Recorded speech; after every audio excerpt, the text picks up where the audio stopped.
ঝাউডাঙ্গা গ্রামটিতে রাত নামলেই এক ভয়ঙ্কর পরিবেশ সৃষ্টি হয়। সারাদিন গ্রামের পরিবেশ থাকে স্বাভাবিক, অমাবস্যার রাত হলে সেই ভয়াবহতা যেন আরো 10 গুণ বেড়ে ওঠে। আজকের রাতটাও তার ব্যতিক্রম নয়। অমাবস্যার ঘুটঘুটে অন্ধকার ছেয়ে গেছে চারিদিকে, সেই সাথে অবিরাম বৃষ্টি পড়ে চলেছে অঝোর ধারায়। বৃষ্টির রাত যত গভীর হয়, গ্রামবাসীর মনে ততই এক অদ্ভুত আতঙ্ক বিরাজ করে।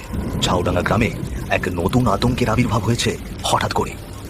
এই রাতের অন্ধকার, এই বৃষ্টি আর এই চাপা নিস্তব্ধতা সব মিলিয়ে ঝাউডাঙ্গা গ্রামের লোকেরা জানে রাত নামলেই এই গ্রামে আসে এক অভিশপ্ত ছায়া। সে আসে চুপিসারে, কারো ঘুম ভেঙে দেয়, কারো হৃদয় থমকে দেয়, আর কারো কাছে মৃত্যুর বার্তা পৌঁছে দেয়। এভাবে রাত জাগা ঝাউডাঙ্গা গ্রাম এক অদ্ভুত, অবিশ্বাস্য আতঙ্কে আবদ্ধ হয়ে যায় প্রতিদিন। বৃষ্টির মধ্যেই ঝাউডাঙ্গা গ্রামের কাঁচা রাস্তা দিয়ে হেঁটে যাচ্ছে কানাই ও বলাই। তাদের দুজনেরই হাতে ছাতা আছে। শুনশান রাস্তায় তাদের দুজনকে ছাড়া এই মুহূর্তে আর কাউকেই দেখা যাচ্ছে না। গভীর রাত না হলেও চারপাশটা ঘুটঘুটে অন্ধকারে ছেয়ে গিয়েছে অমাবস্যার কারণে, যার ফলে একটা ভয়ঙ্কর পরিবেশ সৃষ্টি হয়েছে পুরো এলাকা জুড়ে। বলাইকে জড়সড় হয়ে হাঁটতে দেখে কিছুটা হেসেই উঠল কানাই। কিরে বলাই, জড়সড় হয়ে হাঁটছিস কেন? কেমন যেন শীত শীত অনুভূত হচ্ছে বৃষ্টির কারণে। আর বলাইয়ের কথা শুনে কিছুটা অবাক হয়ে গেল কানাই। জড়সড় হয়ে হাঁটার পেছনে আর কি কারণ থাকতে পারে? 7 মাস না ভেবে কথাটা জিজ্ঞেস করলো কানাই। আর কি কারণ আছে? কিছুদিন ধরে আমাদের গ্রামে কি সব ঘটে যাচ্ছে, এই বিষয়ে তুই কি কিছুই জানিস না? কই না তো, কি ঘটেছে গ্রামে? আরে কিছুদিন ধরেই গ্রামে এক বৃদ্ধ ভিক্ষুকের আবির্ভাব হয়েছে, যাকে কেবলমাত্র রাতেই দেখা যায়, এবং সে যার বাড়িতে যায় সেই বাড়ির কেউ না কেউ পরের দিন সকালে মারা যায়। বলিস কি? তুই আবার এসবে বিশ্বাস করতে শুরু করলি কবে থেকে? বিশ্বাস না রেখা নাই, তবে সবার মুখে মুখে শুনতে শুনতে কেমন যেন বিষয়টা আমার মাথাতে ঢুকে গেছে। কেমন হাস্যকর লাগলো বিষয়টা আমার কাছে। বলাইয়ের মুখ থেকে এমন কথা বেরোতেই থমকে দাঁড়িয়ে গেল কানাই। বৃষ্টির শব্দ যেন হঠাৎ তীব্র হয়ে উঠল আরো। চারপাশের অন্ধকার ঘন কুয়াশার মতো আষ্টে পৃষ্ঠে জড়িয়ে ধরল তাদের দুজনকে। মাঝে মধ্যেই আকাশ চিরে নামছিল ভয়ঙ্কর বজ্রপাত। প্রতিবার সেই আলোর ঝলকে রাস্তার দুপাশে ঝাউ গাছগুলোকে মনে হচ্ছিল বিশাল দানবেরা হাত বাড়িয়ে ধরতে চাইছে তাদেরকে। তবে আর বলছি কি, সাবধানে থাকিস ভাই, এমন কোনো বৃদ্ধ বাড়িতে এলে তার ডাকে সাড়া দিস না। ঠিক আছে ভাই, কিন্তু তোর কথাটা শোনার পর থেকেই আমার হাত পা সিটিয়ে আসছে ভয়। আরে ভাই, কিচ্ছু হবে না, তুই বাড়ি যা, সকালে দেখা হবে। ঠিক আছে ভাই দেখ, ওদিকে কি যেন নড়ছে। কোন দিকে? ওই যে ওই ঝোপের দিকে তাকা। আরে ধুর, ওখানে কিছু নেই, তুই ভয় পাচ্ছিস মনে হয়।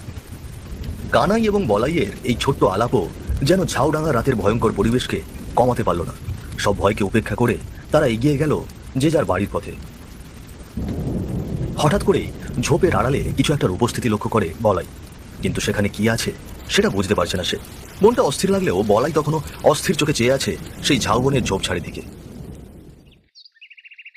পরদিন সকালবেলা হঠাৎ করে কানাইয়ের মৃত্যুর খবর পেয়ে কানাইয়ের বাড়িতে ছুটে আসে বলাই। আকস্মিক মৃত্যুর খবরে যেন স্তম্ভিত হয়ে গিয়েছে সে। এখনো তার কানে বাজছে গত রাতের তাদের দুজনের কথোপকথন, যেখানে সে নিজেই কানাইকে ভিক্ষুকের কথা বলেছিল। তবে কি সেই ভিক্ষুকের অভিশাপেই মারা গেল কানাই? ইতস্তত করে সাবিত্রীর দিকে তাকালো বলাই। বলছিলাম যে বৌদি, হঠাৎ কি হয়েছিল কানাইয়ের? এমনটা কি করে ঘটলো? ভালো মানুষ রাতে এসে খেয়ে দিয়ে শুলো, আমিও তার পাশে ঘুমালাম। সকালে উঠে দেখি সে আর নাই। রাতের বেলা কানাই আর আমি একসাথেই বাজার থেকে আসলাম, আমার মাথায় আসছে না কি করে এটা হলো। আচ্ছা বৌদি, তোমাদের বাড়িতে কি কোনো ভিক্ষুক এসেছিল? হ্যাঁ, মানুষটা বাড়িতে ঢোকার ঠিক আগের মুহূর্তে একজন ভিক্ষুক এসেছিল বাড়িতে। সে এসে কিছুই বললো না, শুধু দাঁড়িয়ে রইলো। আমি বললাম, বাবা এত রাতে তোমাকে কি ভিক্ষে দেই বলো তো? সাথে সাথে লোকটি আবারও বেরিয়ে গেল, কিছু না বলেই। সাবিত্রীর কথা শুনে বিষয়টা বুঝতে একটুও দেরি হলো না বলাইয়ের। সেই রহস্যময় ভিক্ষুকটি তাহলে এসেছিল গত রাতে। সেই ভিক্ষুকে কি তবে কানাইয়ের মৃত্যুর জন্য দায়ী? বলাইয়ের গলা শুকিয়ে এলো ভয়ে। তার কেবলই মনে হচ্ছিল বুকের ভেতরটা মুঠি দিয়ে চেপে ধরেছে কেউ। তবে কি সেই শোনা গল্পটাই সত্যি হলো? মানে কোন গল্পের কথা বলছো তুমি? আমার মনে হচ্ছে সেই রহস্যময় ভিক্ষুকটি কানাইয়ের মৃত্যুর কারণ। কিন্তু এটা কিভাবে সম্ভব? এই প্রশ্নটা আমারও, আর আমাকে এর উত্তর খুঁজে বের করতে হবে। আমি তোমার কথার কিছুই বুঝতে পারছি না গো বলাইদা, কি হয়েছে আমাকে একটু বলবে? বুঝলে বৌদি, আমার মনে হচ্ছে এই ভিক্ষুকই কানাইয়ের মৃত্যুর পেছনে আছে। বলো কি? কিন্তু সেটা কিভাবে সম্ভব? আমি সেটাই ভাবছি, কি করে সম্ভব। তুমি কোনো চিন্তা করো না বৌদি, আমি দেখছি বিষয়টা। কানাইয়ের বাড়ি থেকে বেরিয়ে বিমলের বাড়ির দিকে ছুটলো বলাই। ঝাউডাঙ্গা গ্রামের মোড়ল হচ্ছে এই বিমল। গ্রামের লোকজনের সুরক্ষায় নিজের জীবন বিপন্ন করার মতো সাহস রাখেন এই বিমল। তার কাছে গেলে নিশ্চয়ই কিছু না কিছু একটা ব্যবস্থা হবেই। এই আশাতেই তাকে সমস্ত ঘটনা বলবার জন্যই পাগলের মতো সেই দিকেই ছুটল বলাই। এর একটা বিহিত করতেই হবে, আর একটু দেরি হলেই যে গ্রামে নেমে আসবে ঘোর অমাবস্যা। বলাইয়ের মুখে সমস্ত ঘটনা শুনে চমকে উঠল বিমল। কানাইয়ের আকস্মিক মৃত্যু আর সাবিত্রীর কথায় উল্লেখিত ভিক্ষুক সবকিছু মিলিয়ে এক অদ্ভুত আতঙ্ক নেমে এলো তার চোখে মুখে। বলাইয়ের কথা শুনে ভয় সিঁটিয়ে এলো পাশে দাঁড়িয়ে থাকা মদনও। মোড়ল মশাই, শুনলেন তো সবকিছু, এবার আপনিই বলুন এর সমাধান আমরা কিভাবে করব। সবই শুনলাম রে বলাই। তাহলে কি সেই ভিক্ষুকের গল্পটা শুধু গল্প নয়, আসলেই সত্যি? সে গভীর রাতে যার বাড়িতে গিয়ে দাঁড়ায় তারই মৃত্যু ঘণ্টা বেজে ওঠে। হ্যাঁ, কথাটা আমিও শুনেছি কদিন ধরে। আরে লোকজন তো বলে রাত নামলেই নাকি ওই ভিক্ষুকটা নাকি ঝাউডাঙ্গার রাস্তায় রাস্তায় বাড়ি বাড়ি ঘোরে। কেউ কেউ তো আবার বলে সেই নাকি কোনো ভিক্ষুকই নয়, লোকে বলে সে নাকি মরে যাওয়া এক ভিখারির অশরীর আত্মা। আমি নিজে চোখে সেই ভিক্ষুককে দেখেছি গত রাতে। বজ্রপাতের আলোয় রাস্তা ধারে বসেছিল। এক মুহূর্ত তাকিয়ে পরের মুহূর্তে দেখি সে আর সেখানে নেই। গ্রামে যদি সত্যি এ অভিশাপ নেমে এসে থাকে, তবে আমাদের এখনই কিছু একটা করতে হবে, না হলে এই ভিক্ষুক একে একে সবাইকে গ্রাস করবে। জি মোড়ল মশাই, এখনই যদি আমরা কোনো বিহিত না করি তবে পুরো গ্রামটা ভেসে যাবে। তুই ঠিকই বলেছিস রে বলাই। আমাদের এবার শক্ত হাতে এই বিষয়টাকে দেখতে হবে।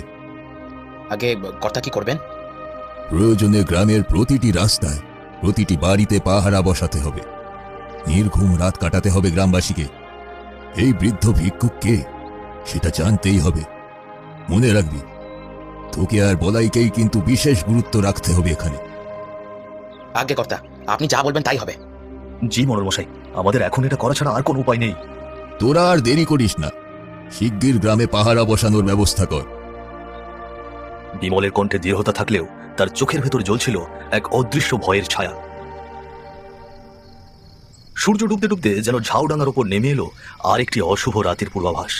বিমলের কথা মতো প্রতিটি রাস্তায় এবং প্রতিটি বাড়িতে পাহারা বসানো হয়েছে কঠোরভাবে। এরপর কয়েকদিন বেশ চুপচাপই ছিল ঝাউডাঙ্গা গ্রামের পরিবেশ। দেখতে দেখতে পেরিয়ে গেল কয়েকদিন, কিন্তু ভয় ঝাউডাঙ্গা গ্রামকে ছেড়ে যায়নি তখনও। তবে গ্রাম থেকে পাহারা দেওয়ার বিষয়টা কমতে শুরু হলো ধীরে ধীরে। গ্রামের মানুষজন জীবন অতিবাহিত করতে শুরু করলো যে যার মতো করে। হঠাৎ করেই একদিন গভীর রাতে ভয়ঙ্কর সেই ভিক্ষুক এসে দাঁড়ালো বলাইয়ের বাড়ির উঠানে। নিস্তব্ধ বাতাস কাঁপিয়ে তার গলা থেকে ভেসে এলো এক চাপা ডাক, বলাই বলাই। ভিক্ষুকের সেই ডাক শুনে ঘরের ভেতর বিছানায় শোয়া অবস্থা থেকে চমকে উঠে বসে বলাই। দ্রুত গতিতে বুক ধকধক করছে তার। হঠাৎ করেই মনে হলো তাকে আবারও কেউ ডাকছে বাইরে থেকে। সে দরজা ঠেলে আস্তে আস্তে বাইরে বেরিয়ে আসে। কে কে ডাকছেন? কথা বলুন। বলাইয়ের কথা শুনে ভিক্ষুকটি চলে যেতে গেলেই বলাই তার সামনে গিয়ে দাঁড়ায়। সে ভিক্ষুকের মুখের দিকে তাকিয়ে থাকে এক দৃষ্টিতে। লোকটিকে চেনার চেষ্টা করেও ব্যর্থ হলো বলাই। সম্পূর্ণ অচেনা অজানা ছিল লোকটি। কে কে আপনি? আমাকে কেন ডাকছেন? আমি তো সামান্য একজন ভিক্ষুক রে। তুমি তুমি তাহলে সেই ভিক্ষুক? বলাইয়ের কথা শুনে দাঁত বের করে হাসতে থাকে ভিক্ষুকটি। বলাই লক্ষ্য করলো কোঁচকানো মুখ আর ফাঁকা চোখের গর্ত, যেন অন্ধকারে দপ করে জ্বলছে লোকটির। বলাইয়ের শিরদাঁড়া বেয়ে ঠান্ডা স্রোত নেমে যায় মুহূর্তে। হঠাৎ করে ভিক্ষুকের কণ্ঠস্বর বদলে যায়, আরো কর্কশ ভয়ানক গর্জনের মতো। অনেকদিন পর এলাম রে বলাই, আমাকে চিনতে পারলি না? আমি আমি সেই ভিক্ষুক যাকে দেখার জন্য, যাকে ধরার জন্য এত উতলা হয়েছিলি তোরা। তুমি কি তাহলে কোনো মানুষ নও? তুমি কি অশুভ আত্মা? কিন্তু তুমি আমার কাছে কেন এসেছো? তোকে ধরতে এসেছি রে বলাই। ভিক্ষুক আত্মা ভয়ঙ্কর হাসিতে ফেটে পড়ল। সেই হাসির শব্দে উঠান জুড়ে বয়ে গেল এক অদ্ভুত হাওয়া। বলাই ভয়ে পেছনে সরে যেতে চাইল, কিন্তু আত্মার রক্ত জ্বালা চোখ তার দিকে তাকিয়ে যেন আটকে দিল তার পা। তুই কোথাও পালাতে পারবি না, আমি তোকে আজ আমার খোরাক করবই। কিন্তু আমি তো তোমার কোনো ক্ষতি করিনি, তাহলে কেন আমাকে মারবে তুমি?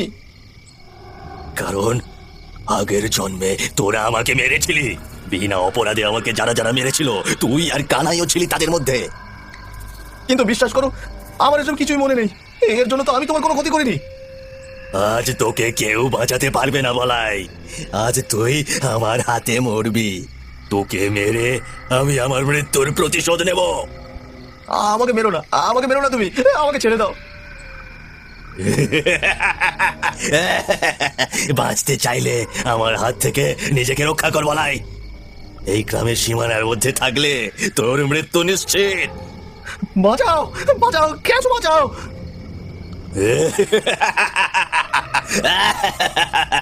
দাঁড়া বলাই, দাঁড়া, দাঁড়া বলছি।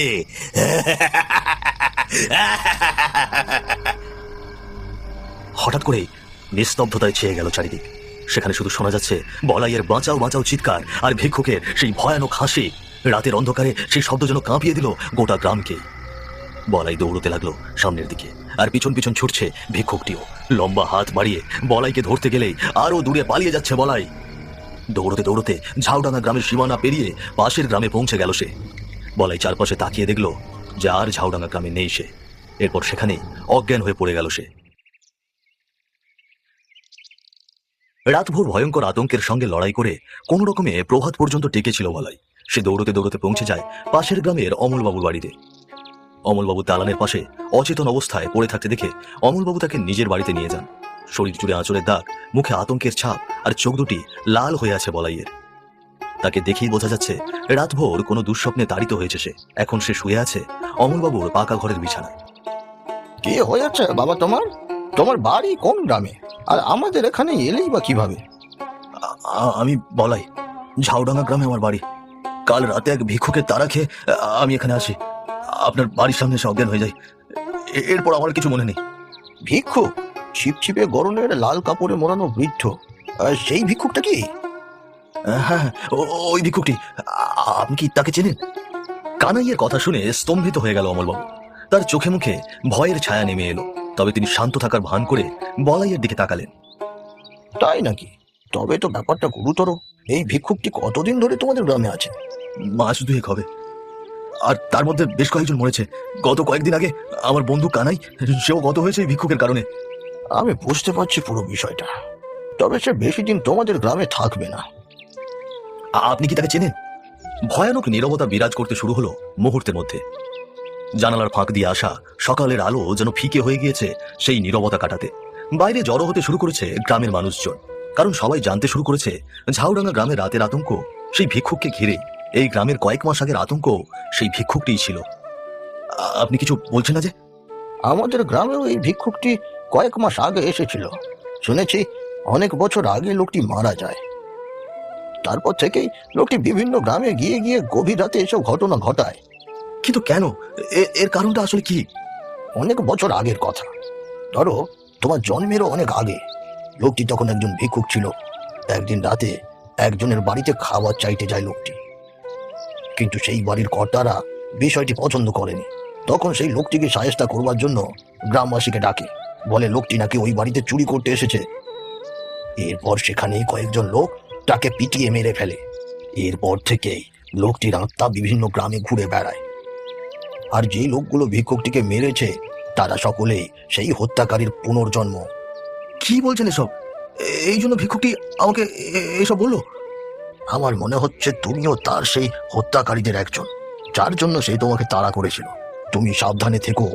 বলাই অনুভব করলো রাতের অন্ধকার আর সেই অভিশপ্ত ভিক্ষুকের আত্মা যেন তার সঙ্গে লেগে গেছে পুরোপুরিভাবে। তার বুকের ধকধক শব্দ, কপালে ঠান্ডা ঘাম সবই বার্তা দিচ্ছে, আর তার পালানোর কোনো পথ নেই। বলাইয়ের কেবলই মনে হচ্ছে যে ভিক্ষুকটিকে শুধুমাত্র রাতের আবছা আলোতে দেখা যেত, সে এখন তার সামনে ঘন ঘন হাজির হচ্ছে ছায়ার মতো। বলাইয়ের পরিস্থিতি ধীরে ধীরে এতটাই করুণ হচ্ছে যে তার প্রতিটি ছায়া, প্রতিটি বাতাসের ফোঁটা, প্রতিটি ধ্বনিতে সে খুঁজে পাচ্ছে সেই বিকৃত হাসি, সেই রক্তজ্বালা চোখ এবং ভয়ঙ্কর কথা। বলাই জানে ঝাউডাঙ্গা রাতের ভয় এখন তার সঙ্গী হয়ে সবসময় তার সাথেই লেগে থাকবে।